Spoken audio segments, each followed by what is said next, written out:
تشریف لا رہے ہیں، وہ آج تشریف۔ چلیے حاضرین، اب نعتیہ سلسلے سے ہم نکلتے ہیں اور سرم خانہ تقریر و خطابت کی طرف پیش رفت کرتے ہیں۔ میں آپ کو بتلاتا چلوں کہ کسی رائٹر نے کیا ہی سچ لکھا ہے کہ بارش کو دھرتی سے اپنا وجود منوانے کے لیے اپنی پہلی بوند اور قطرے کو کھونا اور مٹانا پڑتا ہے، تب کہیں جا کر یہ دھرتی بارش کے وجود کو تسلیم کرتی ہے اور اس کے قطرات کو اکٹھا کرتی ہے۔ آج ہمارے زرعی فہرست میں ایک ایسے مقرر تشریف فرما ہیں کہ جنہوں نے فن خطابت کے میدان میں اپنی ذات کو کھپایا اور مٹایا ہے، تب کہیں جا کر ارباب علم و فن نے اس کے وجود کو تسلیم کیا ہے۔ جی ہاں، ہزاروں کے مجمع کو سنجیدگی بخشنے والا ادیب، ایوان باطل پر لرزہ طاری کرنے والا خطیب، فلک خطابت کا نیت دعویٰ میری مراد ہے حضرت مولانا محمد مہتاب صاحب دامت برکاتہم، محتمم مدرسہ مدینۃ العلوم جولی سے میں حضرت والا کا استقبال اس شعر سے کرتے ہوئے زحمت سخن دے رہا ہوں کہ بلاغت جھومتی ہے ان کے انداز تکلم پر، بلاغت جھومتی ہے ان کے انداز تکلم پر اور لب اعجاز پر ان کی فصاحت ناز کرتی ہے۔ آپ تشریف لائیں اور اپنے فصیح و بلیغ تقریر دل پذیر سے ہم سامعین کو محسوس فرما دیں۔ الحمدللہ رب العالمین والصلاة والسلام علی سید الانبیاء والمرسلین وعلی آلہ واہل بیتہ اجمعین، اما بعد۔ اعوذ باللہ من الشیطان الرجیم، بسم اللہ الرحمن الرحیم۔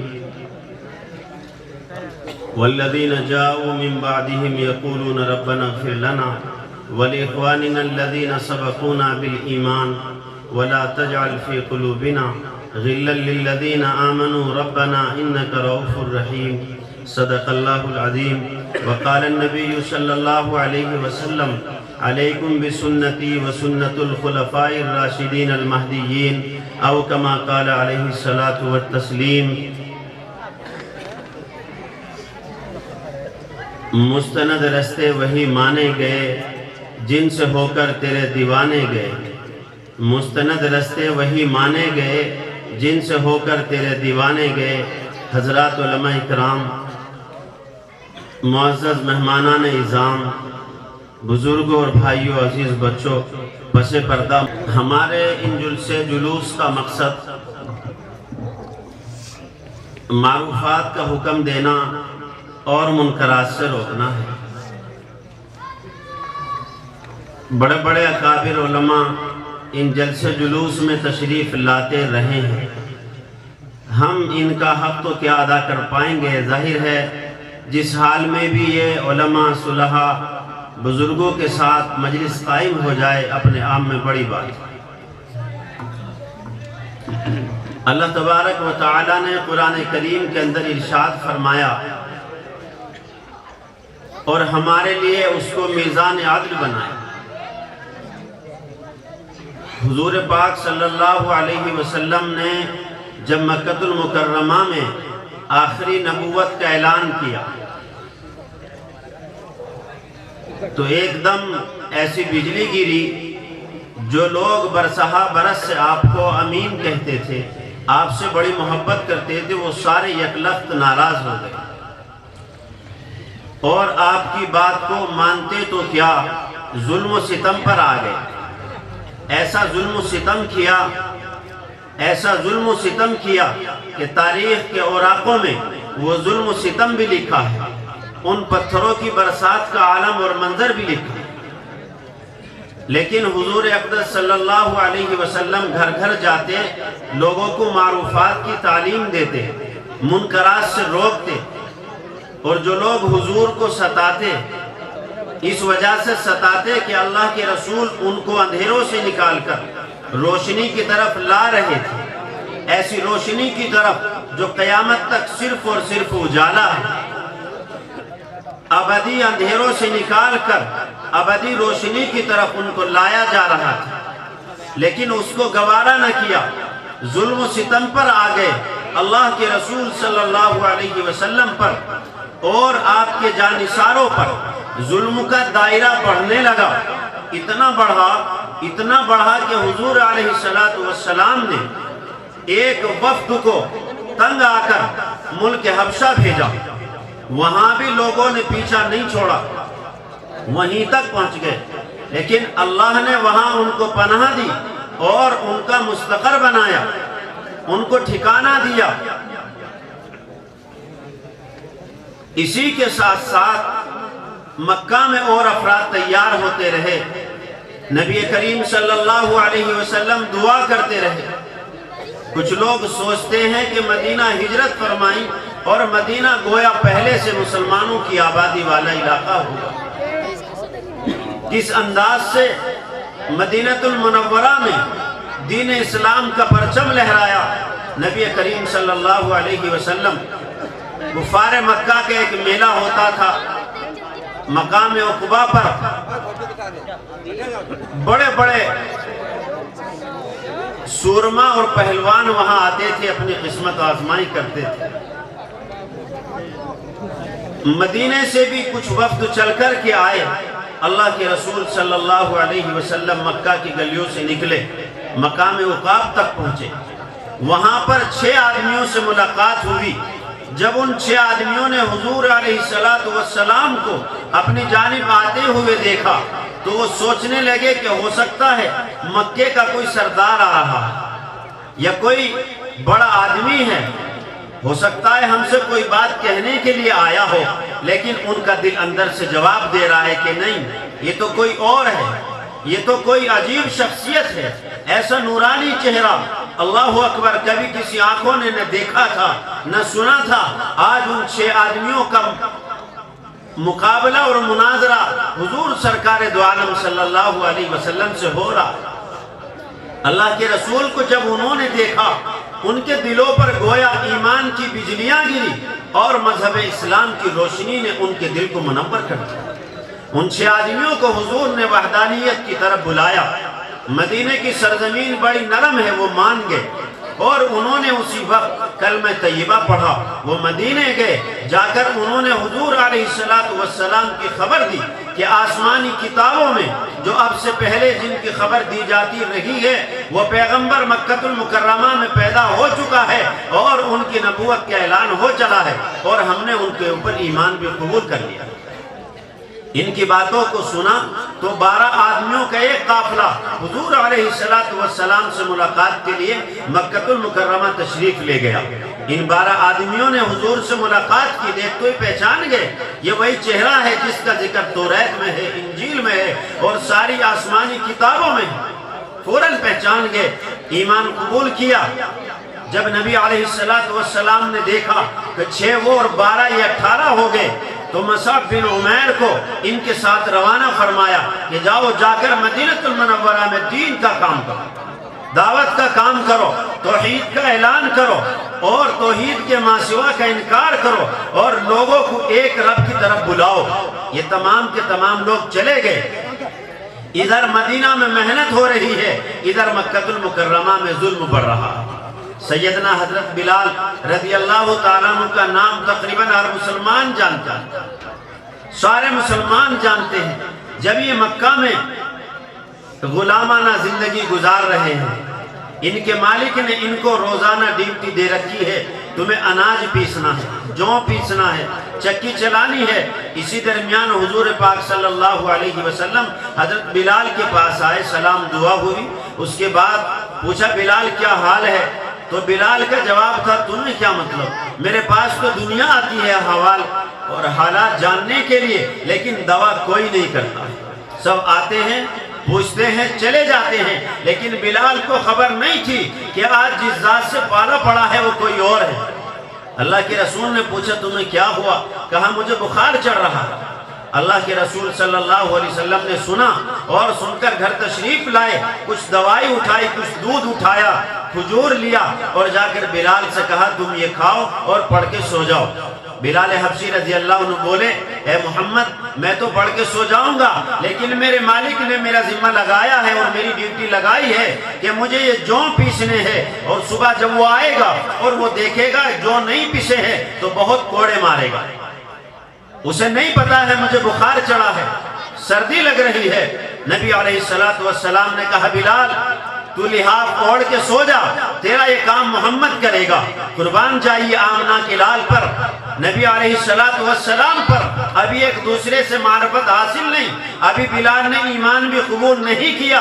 بلال کے بدلے میں 4 روز تک آپ چکی پیستے رہے، 4 روز تک چکی پیستے رہے۔ جب بلال حبشی رضی اللہ عنہ کو پتا چلا کہ یہ تو آخری پیغمبر ہے، یہ وہ عظیم شخصیت ہے جس کے صدقے میں یہ آسمان بنا، یہ زمین بنی، جس کے صدقے میں یہ ارض و سما بنا، یہ ساری چیزیں بنی، کل کائنات بنی، یہ تو وہ ہے، فوراً ایمان قبول کیا۔ اشہد ان لا الہ الا اللہ واشہد ان محمد رسول اللہ، ایمان لے آئے۔ ان کا مالک کو جب پتا چلا تو ظلم اور بڑھ گیا، اور بڑھ گیا۔ کبھی ان پر کوڑے مارے جاتے، تپتے ہوئے صحرا میں ستایا جاتا۔ ایک روز بلال حبشی رضی اللہ عنہ کی کمر پر کوڑے پڑ رہے ہیں اور سینے پر گرم پتھر رکھا ہوا ہے۔ حضور سرکار مدینہ سرور عالم رحمت للعالمین کا گزر ہوتا ہے اور آپ محبت بھری نظروں سے بلال کو دیکھتے ہیں۔ بلال بھی محبت اور للچائی کی نظروں سے میرے آقا کی جانب دیکھتے ہیں، لیکن حضور نے کچھ جواب نہیں دیا۔ شاعر میں کہتا ہے، شاعر اپنے انداز میں کہتا ہے، اے بلال زخم پر زخم کھا کے جی، زخم پر زخم کھا کے جی، آہنا کر لبوں کو سی، آہنا کر لبوں کو سی، یہ عشق محمدی ہے، کوئی دل لگی نہیں۔ بلال حبشی رضی اللہ عنہ کو کچھ نہیں کہا، جا کے صدیق اکبر کو گلے لگایا اور حضور بہت روئے، دل بھر کے روئے۔ صدیق اکبر نے پوچھا یا رسول اللہ آپ کی آنکھوں میں آنسو، اللہ کے رسول اگر آپ روئیں گے یہ آسمان رو پڑے گا، اے اللہ کے پیغمبر اگر آپ روئیں گے اے اللہ کے رسول یہ سورج اپنی روشنی کھو دے گا۔ اللہ کے پیغمبر بتاؤ کیا ہوا ہے؟ کہا صدیق میرا ایک یار ہے، میرا ایک دوست ہے، دشمنان اسلام اس کو بہت مار رہے ہیں اور وہ مار کھاتے کھاتے بھی اللہ اکبر کا نعرہ لگا رہا۔ حضرت صدیق اکبر گئے اور جا کر فوراً اس کے مالک سے سودا کیا کہ تم اس کو مجھے دے دو۔ ان کے مالک نے کہا کہ تمہارے پاس میں بڑے خوبصورت 2 غلام ہیں، وہ تم ہمیں دے دو، اس کو لے جاؤ۔ سودا منظور ہو گیا۔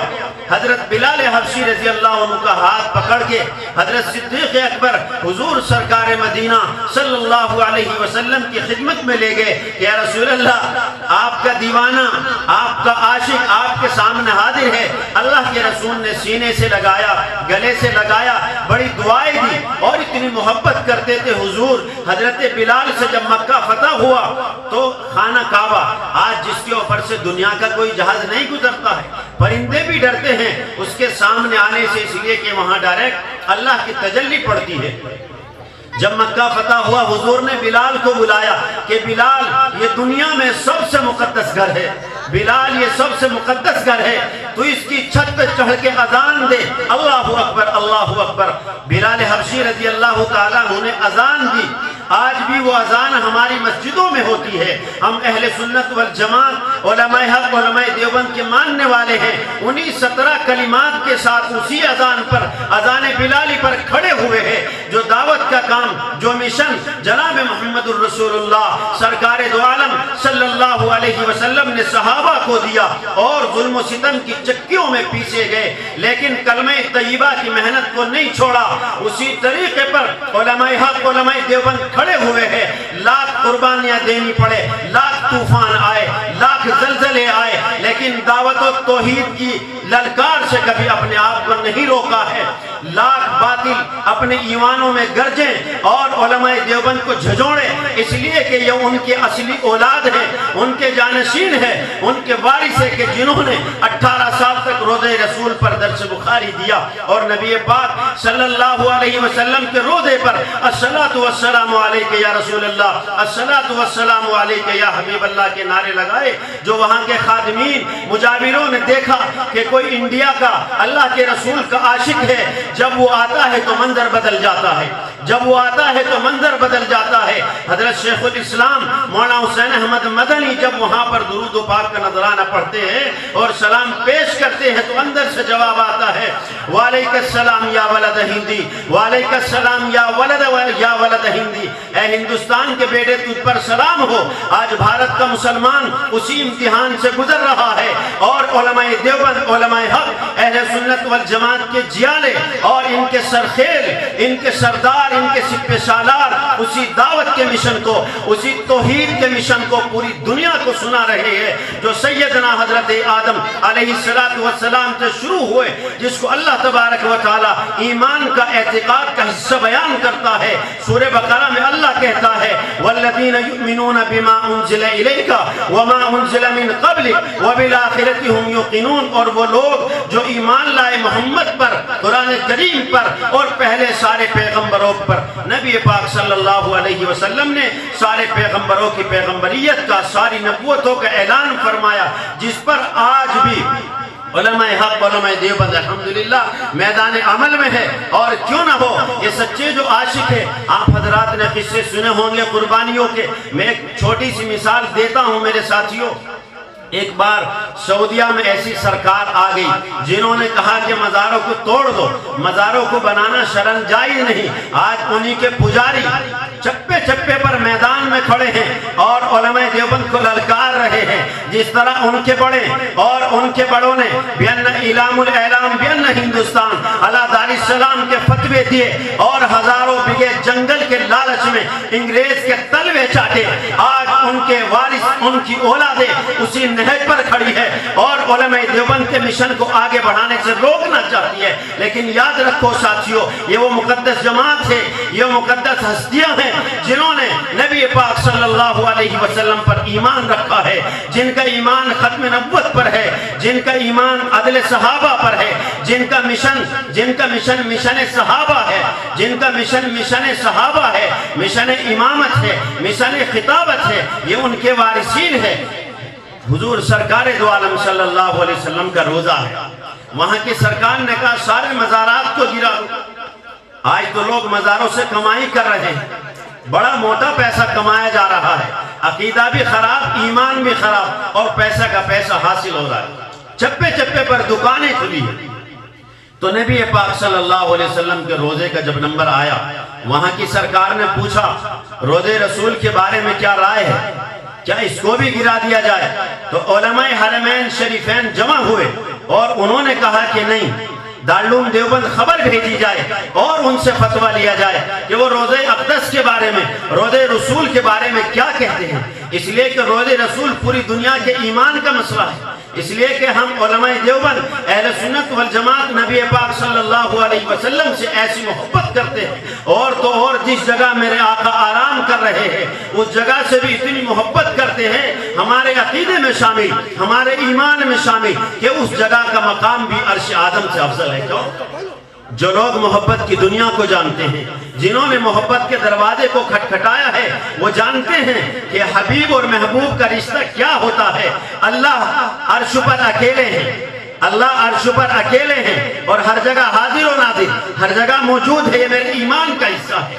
اللہ ہر جگہ حاضر و ناظر۔ ایک صاحب سے پوچھا، آج کل بہت بیانات آ رہے اور مولانا ارشد مدنی صاحب پر کافی ٹپنیاں آ رہی، جب ان سے پوچھا اچھا یہ بتاؤ صلح حدیبیہ کا واقعہ کیا ہوا، تو گول ہو گئے۔ وہاں سے وہ رائے فرار اختیار کر لی، اور جہاں بھی جاتے ہیں رائے فرار تو ان کا مشن ہے، اور اپنے مشن میں شامل رکھتے ہیں، کیوں نہ ہو انگریز کے ایجنٹ جو ٹھہرے۔ تو سرکار مدینہ، سرکار دو عالم صلی اللہ علیہ وسلم جہاں آرام کر رہے ہیں، اس جگہ کا مقام بھی عرش اعظم سے افضل ہے۔ کیوں؟ اس لیے کہ روضہ رسول میں حبیب بھی موجود ہے، محبوب بھی موجود ہے، دونوں ایک جگہ ہے، اور جہاں حبیب اور محبوب ہو جائے اس جگہ کا مقام ظاہر ہے، ساری دنیا سے افضل ہے۔ تو دارالعلوم دیوبند عرب کا ایک وفد آیا، حضرت تھانوی جیسے جلیل القدر عالم، آپ نے حضرت تھانوی کا نام بہت سنا ہے، 2800 کتابوں کا مصنف، کسی ماں کی کوکھ سے ایسے ہی جنم نہیں لے لیا ہے، پورا قصہ اللہ نے آپ کو کس لیے پیدا کیا، کتنا کام آپ سے لینا تھا۔ آپ ان کی پیدائش اور اس کے پس منظر میں جاؤ گے تو حیران رہ جاؤ گے۔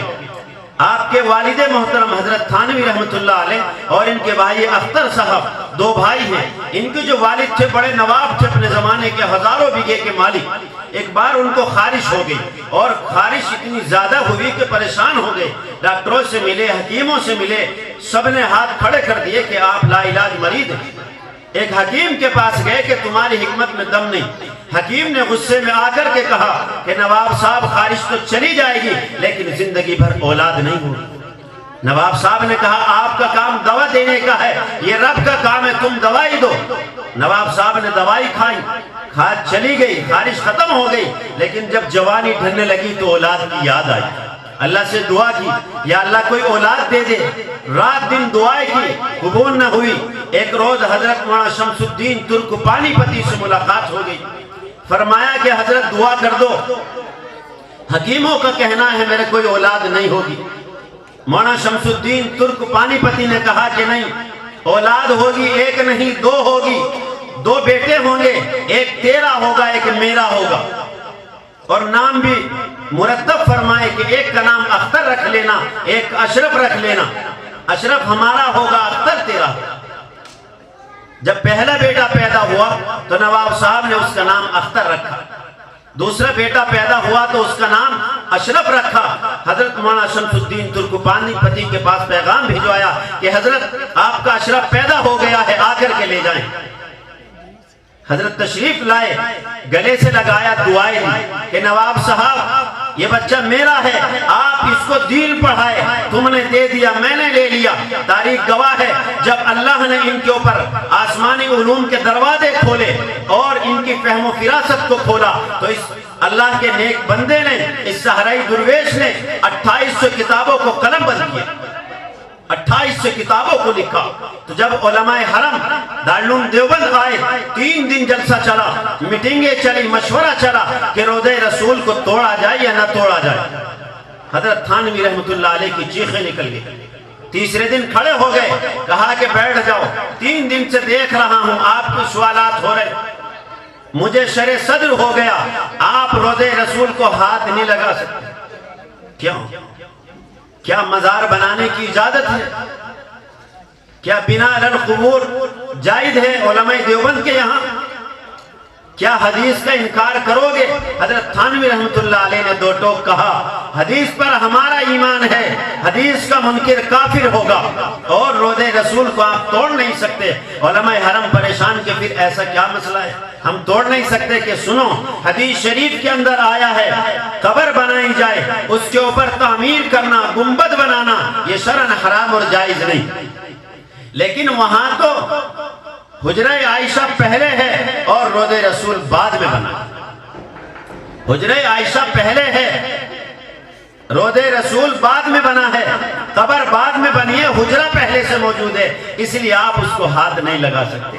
آج حجاج اکرام عمرہ کرنے والے جب باب السلام پہ جاتے ہیں بڑے ہچکیاں بھر بھر کے روتے ہیں اور سلام پڑھنا شروع کر دیتے ہیں، الصلاۃ والسلام علیک یا رسول اللہ. یہ علماء دیوبند کی نشانی ہے جن کو لوگ انگوٹھا دکھانے کا کام کر رہے ہیں. یہ علماء دیوبند کی نشانی ہے جو آج حرم لوگ جاتے ہیں، روضہ رسول کو جا کر کے دیکھتے ہیں اور جالیوں کو دیکھ دیکھ کے سلام پڑھتے ہیں اور بڑے شان سے، بڑے انداز سے اور بڑے اپنی رفعت شان کے ساتھ وہاں سے گزر ہوتا ہے. دعا کرے اللہ ہم تمام حضرات کو مقام کی زیارت نصیب فرمائے، اللہ مدینے کا آنا جانا نصیب فرمائے. میرے ساتھیوں، ایمان مسلم ہے سارے پیغمبروں پر، سارے ولیوں پر، سارے کتب ابدالوں پر، لیکن حدود شریعت کی روشنی میں، علماء دیوبند کی روشنی میں، اہل سنت والجماعت کی روشنی میں.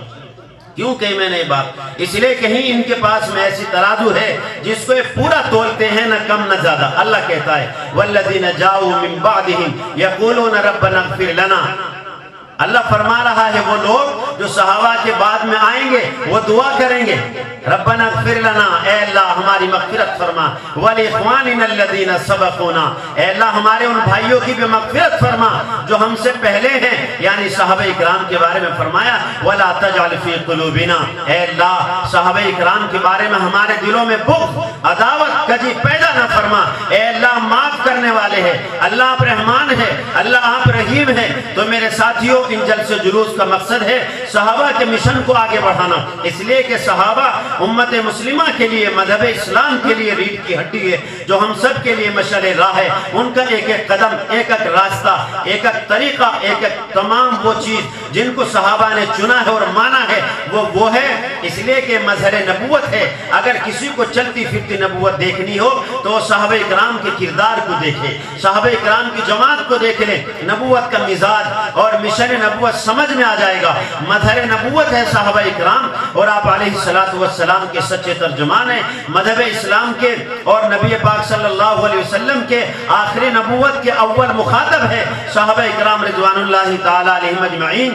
آخری نبوت کو جنہوں نے اپنی آنکھوں سے دیکھا ہے، اپنی آنکھوں سے اس منظر کو دیکھا ہے، جناب رسول اللہ صلی اللہ علیہ وسلم کے چہرے انور کو دیکھا ہے، کتنے خوش قسمت ہیں وہ لوگ، کتنے مبارک ہیں وہ لوگ کہ جنہوں نے، بس ایک قصہ سنا کر بات ختم کروں گا، اخلاق کے تعلق سے کیسا معیار تھا اور کیسا عدل تھا، کیسی محبت تھی، کیسا لگاؤ تھا۔ حضرت ابو دجانہ رضی اللہ تعالیٰ عنہ بڑے جلیل القدر صحابی ہیں، بہت بڑے صحابی ہیں، حضور کے پیچھے نماز پڑھتے، سلام پھیرتے، بغیر دعا مانگتے چلے جاتے۔ اللہ کے رسول نے پوچھا، ابو دجانہ کیا ہوا، تم اتنی جلدی چلے جاتے ہو؟ کہا، یا رسول اللہ، میرے گھر میں چھوٹے چھوٹے بچے ہیں، اور میرے گھر کے برابر میں ایک یہودی کا مکان ہے، اس میں کھجور کا پیڑ کھڑا ہے اور اس پہ کھجور پک رہے ہیں۔ اللہ کے رسول، اس کی کھجوریں میرے گھر کے آنگن میں گرتی ہے، میرے گھر کی طرف گر جاتی ہے، مجھے ڈر لگتا ہے کہ میں نماز پڑھنے میں دیر لگاؤں اور میرے بچے اس یہودی کی کھجور کو اٹھا کر کھا لیں۔ اللہ کے رسول، اس وجہ جلدی چلا جاتا ہوں۔ حضرت صدیق اکبر رضی اللہ عنہ تعالی بیٹھے ہوئے سن رہے، فوراً سیدھے اس یہودی کے پاس گئے، جا کر اس سے اس درخت کی قیمت پوچھی، اور قیمت پوچھنے کے بعد اس کو خرید لیا اور کہا کہ آج سے یہ ابو دجانہ اور اس کی اولاد کے لیے وقف ہے۔ اے ابو دجانہ، آپ اللہ کے رسول کے پیچھے پوری نماز پڑھا کرو، دعا میں شریک رہا کرو، آج سے درخت تمہارے لیے وقف ہے۔ جب اس یہودی نے یہ دیکھا اور یہ قصہ سنا کہ ابو دجانہ رضی اللہ تعالیٰ عنہ نے ایک روز دیکھا ان کے بچے نے ایک کھجور کو اٹھایا، اپنے منہ میں ڈال لیا، ابو دجانہ رضی اللہ عنہ نے حلق میں ہاتھ ڈالا اور اس کھجور کو نکالا۔ وہ یہودی دیکھ رہا تھا کہ جس کے صحابہ کا منظر یہ ہے، ان کے پیغمبر کا عالم کیا ہوگا۔ اللہ کے رسول کی خدمت میں گیا اور جا کر ایمان قبول کر لیا۔ اشہدو ان لا الہ الا اللہ و اشہدو ان محمد رسول اللہ۔ میرے ساتھیوں، ان 6 صحابہ نے جو مدینے کی فضا بدلی ہے، ان 12 صحابہ نے جو مدینے کی فضا بدلی ہے، میری اور آپ کی ذمہ داری ہے کہ اللہ کے رسول کا لایا ہوا دین، بتایا ہوا طریقہ ہم اپنے کاروبار میں جہاں بہت سارا وقت صرف کر رہے ہیں، تھوڑا سا وقت اللہ کے رسول کے لائے ہوئے طریقے کے لیے اور آپ علیہ السلام کے مشن کے لیے روزانہ تھوڑا سا وقت نکال کر ہم کام کریں، دین اسلام کے لیے، مذہب اسلام کے لیے دعوت کا کام کریں، اور مستقل جو پیغامات چل رہے ہیں ان کا حصہ بنے، اور کسی نہ کسی درجے میں اپنے آپ کو شریک رکھے۔ ایسا نہیں کہ ہم مسلمان ہو گئے اور ہماری ذمہ داریاں ختم ہو گئی، نہیں، بلکہ ایمان بڑھا ہے، آپ کا درجہ بڑھا ہے، جتنا کام کرو گے اللہ اور بڑھاتا جائے گا۔ تو میرے ساتھیوں، اس وقت اسٹیج پر بہت سارے اجلہ، بڑے علماء تشریف فرما ہے، ان حضرات کے قیمتی بیانات ہونے ہیں اور بہت ساری مفید باتیں سامنے آئیں گی، ان سے استفادہ کریں، ان کی باتوں کو سنیں۔ میں تو آپ کے بیچ کا اور علاقے کا آدمی ہوں، اللہ سے دعا ہے اللہ مجھے سمجھ عطا فرمائے، آپ تمام حضرات کو بھی سمجھ عطا فرمائے۔ باقی دعوانا الحمدللہ رب العالمین۔